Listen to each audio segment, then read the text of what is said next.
Okay. Well, my big concern. Yeah, my big concern, which I mentioned to your brother-in-law is he's got some assets, and I don't know how that affects things. Yeah, the assets come into play, and that's part of the process. We'd explain all that to you, where you need to go, what needs to be done. Our VA accredited attorney that we work with, he'll have that conversation with you. He'll explain that to you in more detail. Oh, okay. But anyone, and I'll just tell you this, the VA allows you to qualify regardless of what your assets are. And I've had people with over $1 million qualify for this benefit. Wow. So, you'll hear you can only have this much money, you can do this. You'll even be told you don't qualify. And how do you do that, though? I mean, that's what I don't understand. Well, you have to reposition the assets, that's all.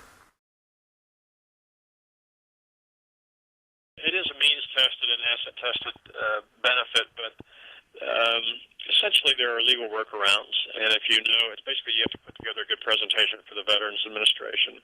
And that's what we do. We help people position assets and coordinate the presentation effort to the VA setup.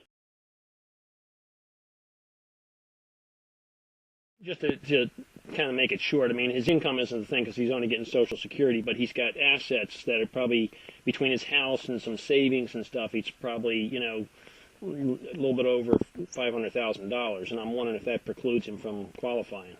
No, it doesn't, especially if he's got a little bit of flexibility. How much is the house worth? The house is really not an issue at all. Yeah, that's probably about $200,000. All right, so you got about $300 and other stuff. Okay, yeah. I've qualified people with beyond $700,000 worth of liquid assets. Well, your issues here are you have about $250,000 plus cash.